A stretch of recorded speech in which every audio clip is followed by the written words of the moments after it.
രാധേ കൃഷ്ണ. ശ്രീ ഗുരുവായൂരപ്പ ശരണം. സുഹൃതികളായ എല്ലാ പുണ്യാത്മാക്കൾക്കും വിനീതമായ നമസ്കാരം.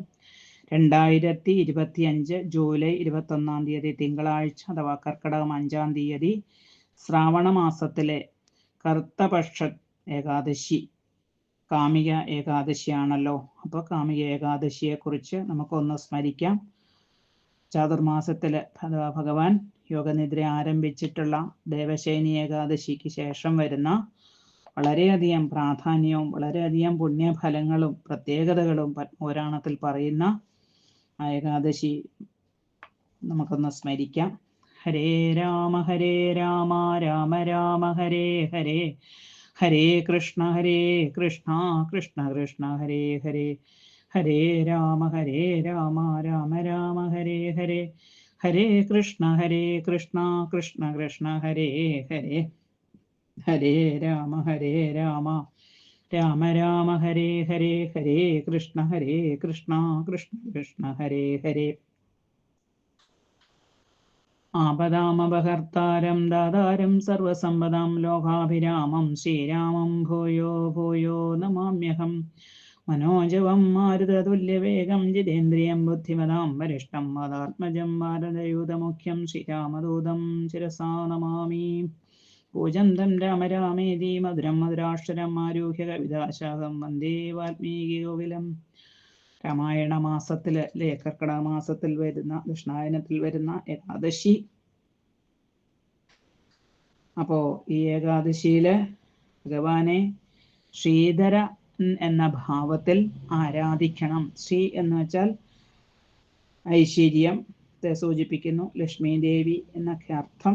ധരൻ ധരിക്കുന്നവൻ, വഹിക്കുന്നവൻ. അപ്പൊ ഭഗവാന്റെ ശ്രീധര ഭാവത്തില് നമ്മൾ ആരാധിക്കണം. ഓം ശ്രീധരായ നമ എന്ന് ധാരാളം ആവർത്തി ജപിച്ചു കഴിഞ്ഞാൽ വളരെ വിശേഷമാണ്. അതുപോലെ എല്ലാവർക്കും അറിയാവുന്ന ഒരു സന്ധ്യാനാമ കീർത്തനമാണ് ഗുരുവായൂര് ദീപാരാധനാ സമയത്ത് സന്ധ്യയ്ക്ക് കുറേ ഭക്തജനങ്ങൾ ഒന്നിച്ച് ചൊല്ലുന്ന വളരെ ശ്രേഷ്ഠമായ സന്ധ്യാനാമം. അഞ്ജന ശ്രീധര ചാരുമൂർത്തേ കൃഷ്ണ അഞ്ജലി കൂപ്പി വണങ്ങിടുന്നേൻ. ആനന്ദാലങ്കാര വാസുദേവ കൃഷ്ണ ആതങ്കമൊക്കെ അകറ്റിടണേ. ഇന്ദിരനാഥ ജഗന്നിവാസ കൃഷ്ണ ഇന്നെൻ്റെ മുമ്പിൽ വിളങ്ങിടണേ. ഇരേഴുലകിനു മേഘനാഥ കൃഷ്ണ ഇരഞ്ചു കൂപ്പി വണങ്ങിടുന്നേൻ. ഉണ്ണി ഗോപാലകമല നേത്ര കൃഷ്ണ ഉള്ളത്തിൽ വന്നു വിളങ്ങിടണം. തുടർന്നുള്ള ശ്ലോകങ്ങൾ എല്ലാവരും ശ്രദ്ധാഭക്തിയോടുകൂടി. ഒടക്കുഴൽ വിളിമേളമോടെ കൃഷ്ണ ഓടി വരികന്റെ ഗോപബാല. അത്യന്ത സുന്ദര നന്ദസൂനു കൃഷ്ണ തൽക്കളഞ്ഞെന്നെ പാലിക്കണേ. കൃഷ്ണ ഹരേ ജയ കൃഷ്ണ ഹരേ ജയ കൃഷ്ണ ഹരേ ജയ കൃഷ്ണ ഹരേ. കൃഷ്ണമുകിൽ വർണ്ണ വൃഷ്ണികുലേശ്വര കൃഷ്ണാംബുജക്ഷണ കൈതൊഴുന്നേൻ. എല്ലാവരും അത് മുഴുവനായിട്ട് ചൊല്ലാൻ ശ്രമിക്കുക. കൃഷ്ണ ഗുരുവായൂരപ്പ. അപ്പൊ ഏകാദശി തിഥി ആരംഭിക്കുന്നത് 2025 20 ഉച്ചയ്ക്ക് 12:13 ആരംഭിച്ച് 21 രാവിലെ 9:39 വരെയുള്ള സമയത്താണ് ഏകാദശി തിഥി ഉള്ളത്. ഹരിവാസര സമയം 21 വെളുപ്പിനെ 4:17 ആരംഭിച്ച് ഉച്ചയ്ക്ക് 3 മണിവരെയാണ് ഹരിവാസര സമയം. ഭഗവാന്റെയും ലക്ഷ്മി ദേവിയുടെയും സാന്നിധ്യം കൂടുതൽ ഭൂമിയിൽ പ്രകടമാകുന്ന സമയത്ത് കഴിയുന്നത്ര ഈശ്വര ചിന്തയോടുകൂടി ഇരിക്കാനായിട്ട് ശ്രമിക്കുക. പിന്നെ ദ്വാദശി പാരണവീട് 22 എല്ലാവരും സമയം ശ്രദ്ധിക്കുക. രാവിലെ 6 തൊട്ട് 7 മണി വരെയുള്ള സമയത്ത് പാരണ വീടേണ്ടതാണ്. സാധാരണ നമ്മൾ 8 മണി 9 10 10:30 ചില സമയത്ത് ദ്വാദശി പാരണ വീടിന് പറയാറുണ്ട്. ഇത്തവണ 6 തൊട്ട് 7 വരെ ഉള്ളൂ. എല്ലാവരും ശ്രദ്ധിക്കുക. അപ്പോൾ ഇത്തവണത്തെ ഏകാദശി കറുത്തപക്ഷത്തിലാണ്. അതുപോലെ കർക്കിടക മാസം ദക്ഷിണായനം. ഇത് പ്രീതികരങ്ങളായ ഒരുപാട് മാഹാത്മ്യങ്ങൾ 8-ാം തീയതി അതായത് ജൂലൈ 24 തീയതി വ്യാഴാഴ്ച, കർക്കിടക 8 തീയതി കർക്കിടക വാവാണ്. അപ്പോൾ നമ്മുടെ മാതാപിതാക്കന്മാര്, മുത്തശ്ശൻ മുത്തശ്ശിമാര് എന്ന് മാത്രമല്ല, ഇവിടെ ശരീരം എടുത്തു വന്ന സകല ജീവരാശികളുടെയും എല്ലാവരുടെയും ജാതി മതഭേദമന്യേ എല്ലാവരുടെയും പിതൃക്കളുടെ ഒരു ആരാധിക്കേണ്ട, പിതൃക്കൾക്ക് ശ്രാദ്ധമൂട്ടണ്ട വളരെ പുണ്യമായ ഒരു സുദിനമാണ്. നമ്മൾ പിതൃക്കളുടെ നാമം ഗോത്രം ഒക്കെ ചൊല്ലിക്കൊണ്ട് കവ്യം അതായത് ശ്രാദ്ധാന്നം കൊടുത്തു കഴിയുമ്പോൾ അത് വായുവായി ചെന്ന് പിതൃക്കൾക്ക് അമൃതായി ചമയുന്നു എന്നുള്ളതാണ്. അപ്പം എല്ലാ ജീവരാശികളുടെയും പിതൃക്കളുടെ സന്തോഷത്തിന് ആയിട്ടും കൂടെയാണ് കൃഷ്ണായനത്തിൻ്റെ കാലത്ത് നമ്മളെ ഓർമ്മിപ്പിക്കുക. അപ്പോൾ പിതൃ പ്രാധാന്യം ഉള്ളതായ അല്ലെങ്കിൽ ശ്രാദ്ധത്തിന് വളരെയധികം പ്രാധാന്യം ഉള്ള അതായതുകൊണ്ട് നമുക്ക് പിതൃ ശ്രാദ്ധ കർമ്മങ്ങളുമായിട്ട് ചേർത്ത് പുരാണത്തിൽ പറയുന്ന ഒരു കഥ ഏകാദശി വ്രത കഥയുമായി നമുക്ക് അനുസ്മരിക്കാം. എല്ലാവരും അത് ശ്രദ്ധയോടും ഭക്തിയോടും കൂടി കേൾക്കുന്നത് വളരെയധികം പിതൃസന്തോഷത്തിനും പിതൃക്കൾക്ക് മോക്ഷത്തിനും ഒക്കെ കാരണമായിട്ട് തീരട്ടെ. പിന്നെ മരണഭയം നീങ്ങുവാനും കൂടെ ഈ കാമക ഏകാദശി വ്രതാനുഷ്ഠാനത്തിലൂടെ സാധിക്കും. മരണം എന്ന് പറയുന്നത് ജീവിതത്തിൻ്റെ തുടക്കവുമല്ല, ജീവിതത്തിൻ്റെ ഒടുക്കവുമല്ല. അതായത് നമ്മൾ ഓരോ ആത്മാക്കളും താൻ സ്വീകരിച്ചിരിക്കുന്നത് ഏതൊരു ശരീരമാണോ സ്വീകരിച്ചത്, ഉറുമ്പിൻ്റെയോ ആനയുടെയോ പശുവിൻ്റെയോ മനുഷ്യരുടെയോ ഏത് ശരീരമാണോ നമ്മൾ സ്വീകരിച്ചിരിക്കുന്നത്, ആ ശരീരത്തിനനുസരിച്ച് ഓരോ കർമ്മങ്ങൾ പ്രാരബ്ധങ്ങൾ അനുഭവിക്കാനാണ് നമ്മളെ ഈ ഭൂമിയിലേക്ക് ഈശ്വരൻ വിട്ടിരിക്കുന്നത്. ആ പ്രാരബ്ധം അവസാനിച്ചു കഴിഞ്ഞാൽ ആ ശരീരം നമ്മൾ ഉപേക്ഷിക്കും. അതിനെയാണ് മരണം എന്ന് പറയുന്നത്. അത്യന്ത വിസ്മൃതി, അതാണ് മരണം. പ്രാരബ്ധത്തെ ഇല്ലാതാക്കാൻ നമുക്ക് ആർക്കും സാധ്യമല്ല. അവരവര് ഇതിനു മുമ്പുള്ള ജന്മങ്ങളിൽ ചെയ്ത പുണ്യപാപങ്ങളുടെ അതനുസരിച്ച് പുണ്യം ചെയ്തവർക്ക് സുഖവും പാപം ചെയ്തവർക്ക് ദുഃഖവും, ഇങ്ങനെ പുണ്യപാപ സുഖ ദുഃഖ സമ്മിശ്രമാണ് ഓരോരുത്തരുടെയും ജീവിതം. പക്ഷേ ആ പ്രാരബ്ധങ്ങളെ നമ്മുടെ കർമ്മഫലമാണെന്ന് വിചാരിച്ചുകൊണ്ട് ഈശ്വര ചിന്തയിലൂടെ അതിനെ മനസ്സിന് വിക്ഷോഭമുണ്ടാക്കാത്ത വിധത്തിൽ ജീവിക്കുവാനായിട്ട് സാധിക്കും. മനുഷ്യജന്മം സഫലമാക്കാനും സാധിക്കും. ഞാൻ അനുഭവിക്കുന്ന ഏതെങ്കിലും ദുഃഖമുണ്ടെങ്കിൽ അത് ഞാൻ അറിഞ്ഞുകൊണ്ടോ അറിയാതെയോ കഴിഞ്ഞ ജന്മങ്ങളിൽ ചെയ്ത തെറ്റിൻ്റെ ഫലമാണ്, അല്ലെ പാപത്തിൻ്റെ ഫലമാണ് ദുഃഖം എന്ന് മനസ്സിലാക്കി കഴിഞ്ഞാൽ അതിൽ നിന്ന് എങ്ങനെ മോചിതമാവാം? അതിനാണ് നമ്മൾ നാമജപങ്ങളും അതുപോലെ വ്രതാനുഷ്ഠാനങ്ങളും ഒക്കെ ചെയ്യുന്നത്. ഓരോ ജീവനിലൂടെയും ഭഗവാന് സമൂഹത്തിന് ഒരു ലക്ഷ്യം കണ്ടെത്താൻ അല്ലെങ്കിൽ ഒരു സന്ദേശം കൊടുക്കാനും ഉണ്ടാകും എന്ന് നമ്മളെ ഓർമ്മിപ്പിക്കുകയാണ്.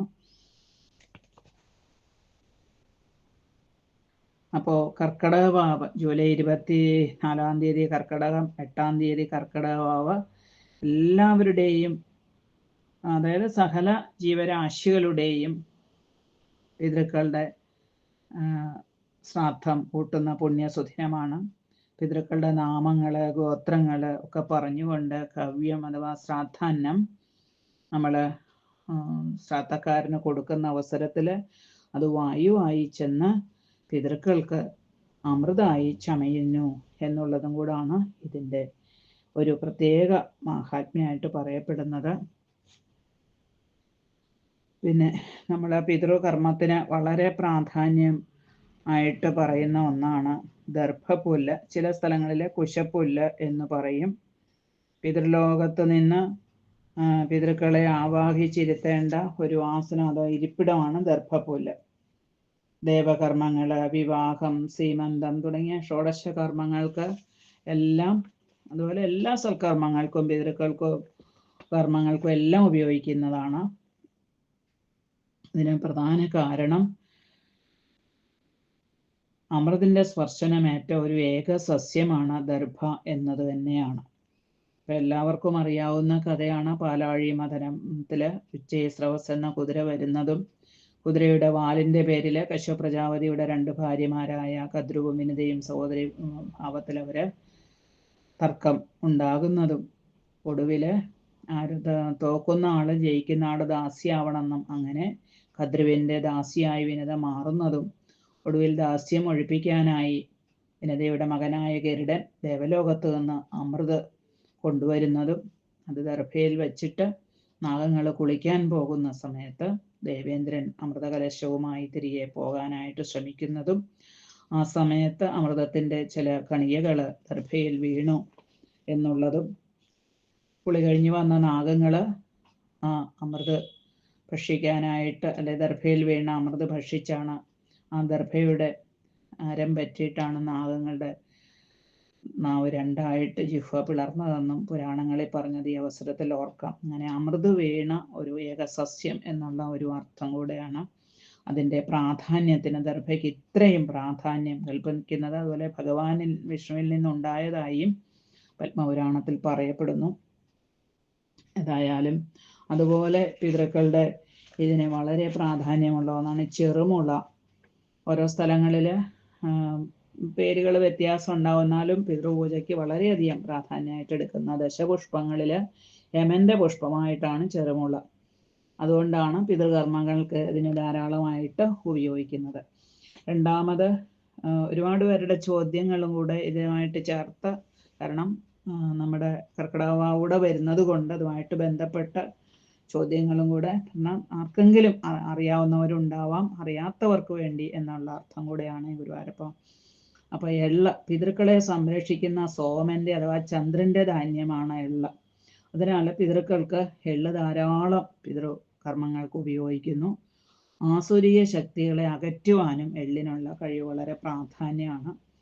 പിന്നെ ധാരാളം വെള്ളം നമ്മളല്ലേ ഓരോ മന്ത്രങ്ങൾ ചൊല്ലുമ്പോഴും ധാരാളം വെള്ളം, അതുപോലെ തൈര്, ഇത് രണ്ടും പിതൃപ്രീതികരമാണ്. അതായത് പിതൃക്കള് ഭൂവർലോകം, നമ്മൾ ഭൂലോകം ഭൂവർലോകം എന്നൊക്കെ പറയാറുണ്ട്. പിതൃക്കള് ഭൂവർലോകവാസികളാണ്.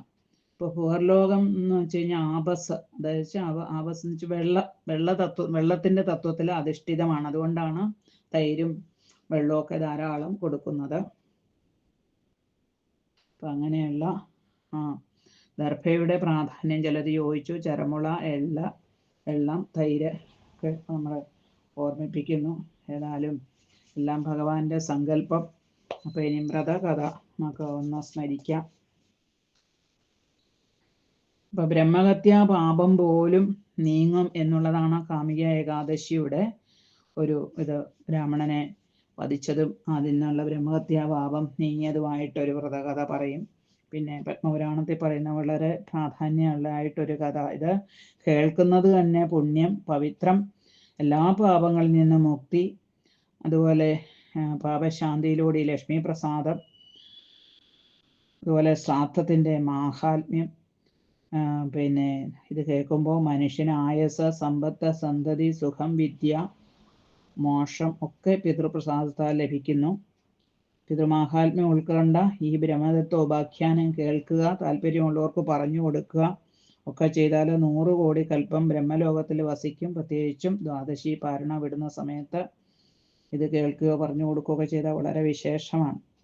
ഇപ്പോൾ ഭീഷ്മപിതാമകന്റെ ചോദ്യത്തിന് ഉത്തരമായിട്ട് പുലസ്ത്യൻ പറഞ്ഞു കൊടുക്കുന്നതാണ്. അതായത് പണ്ട് കുരുക്ഷേത്രത്തില് കൗശികൻ എന്ന് പറഞ്ഞതായ ഒരു മഹർഷി ഉണ്ടായിരുന്നു. അദ്ദേഹത്തിന് 7 പുത്രന്മാര്. ഈ 7 പേരും ഗർഗമുനിയായ, അതായത് യദുകുലാചാര്യനായി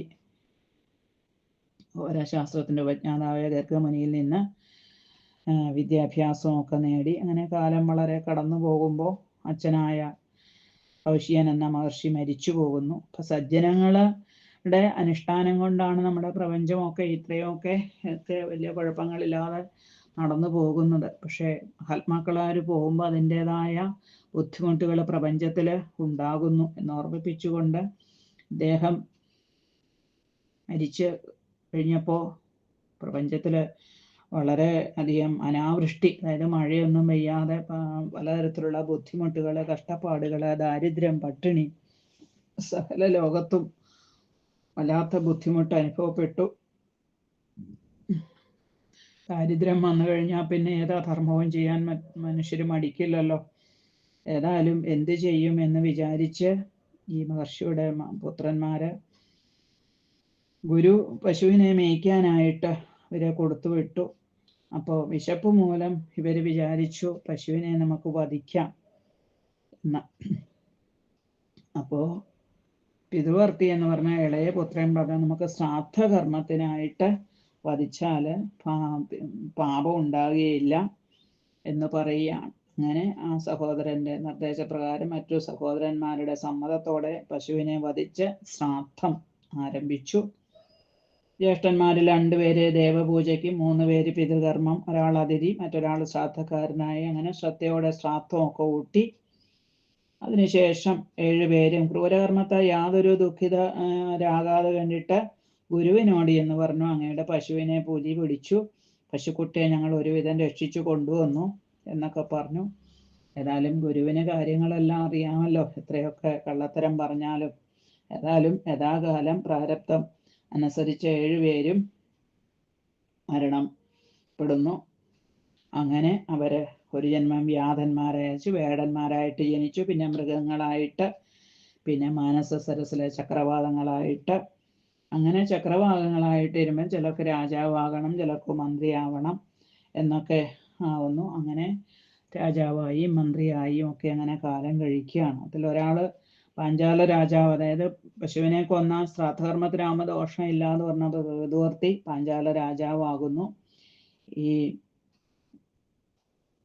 ഗർഗന്റെ പശു പിന്നീട് സുദേവന്റെ പുത്രി സന്നതി ആയിട്ട്, അതായത് പിതൃകർമ്മത്തിന് ഉപയോഗിച്ചത് കൊണ്ട് അവള് ബ്രഹ്മവാദിനിയായിട്ട് മാറുകയാണ്. എന്നിട്ട് രാജാവിന്റെ ഭാര്യയായിട്ട് അങ്ങനെ കഴിയുന്നു. ഏതായാലും കുറെ കാലം അങ്ങനെ ജീവിച്ച് കഴിയുമ്പോൾ അവർക്ക് ഒരു വൃദ്ധ ബ്രാഹ്മണനിൽ നിന്നും പൂർവ്വജന്മ സ്മരണ ഉണ്ടാവുകയും കർമ്മഫലം കാമാദിയുടെ ഒക്കെ ഫലമായിട്ട് യോഗഭ്രഷ്ടരായി അല്ലെ, നല്ല കൗശിക ഗോത്രത്തിൽപ്പെട്ട ബ്രാഹ്മണന്റെ മക്കളായിട്ട് ചെയ്ത അധർമ്മത്തിന്റെ ഫലമായിട്ടാണ് പലതരം ബുദ്ധിമുട്ടുകൾ, കഷ്ടപ്പാടുകൾ. പിന്നെ ദരിദ്രനായ ഒരു ബ്രാഹ്മണന്റെ മക്കളായിട്ട് വീണ്ടും ജനിക്കാൻ, ഇങ്ങനെ പലതരത്തിലുള്ള കഷ്ടപ്പാടിനൊക്കെ കാരണം ഇതാണെന്ന് മനസ്സിലാവുകയും പിന്നീട് ആ ബ്രാഹ്മണന്റെ നിർദ്ദേശപ്രകാരം ഈ ശ്രാവണ മാസത്തിലെ കൃഷ്ണപക്ഷ ഏകാദശി, കാമി ഏകാദശി വ്രതാനുഷ്ഠാനത്തിലൂടെ അവർക്ക് ബ്രഹ്മപദം പ്രാപിക്കാനായിട്ട് സാധിക്കുകയും ചെയ്തു എന്നുള്ളതാണ്. അങ്ങനെ 5 ജന്മം കൊണ്ട് ആ മോക്ഷത്തെ പ്രാപിക്കാനായിട്ട് സാധിച്ചു. അപ്പൊ പശുഹിംസ എന്ന് പറഞ്ഞാൽ വലിയ ഒരു ദോഷം, പ്രായശ്ചിത്തമില്ലാത്ത വലിയൊരു ദോഷക്രിയയാണ്. എങ്കിൽ പോലും കാമിയ ഏകാദശിയുടെ ഫലമായി പിന്നീട് അവർക്ക് മോക്ഷത്തെ പ്രദാനം ചെയ്തു എന്നും കൂടെ ഇതിലൂടെ നമ്മളെ മനസ്സിലാക്കുകയാണ്. ഏതായാലും അങ്ങനെയുള്ള കാമിയ ഏകാദശി അവരവരുടെ ആരോഗ്യത്തിനും സാഹചര്യത്തിനും അനുസരിച്ച് അനുഷ്ഠിച്ച് എല്ലാവർക്കും ഭഗവാന്റെ അനുഗ്രഹം നേടാൻ സാധിക്കട്ടെ എന്ന പ്രാർത്ഥനയോടെ ഓരോ വാക്കുകൾ പുനരാരംഭം തീർച്ചയോടെ തുളസി പൂക്കളായി സമർപ്പിക്കുന്നു. കായേന വാച മനസേന്ദ്രിയ ബുദ്ധ്യാത്മന വാ പ്രകൃതിയ സ്വഭാവ കരോമി യദ്യ പരസ്മൈ നാരായണ സമർപ്പിക്കുന്നു.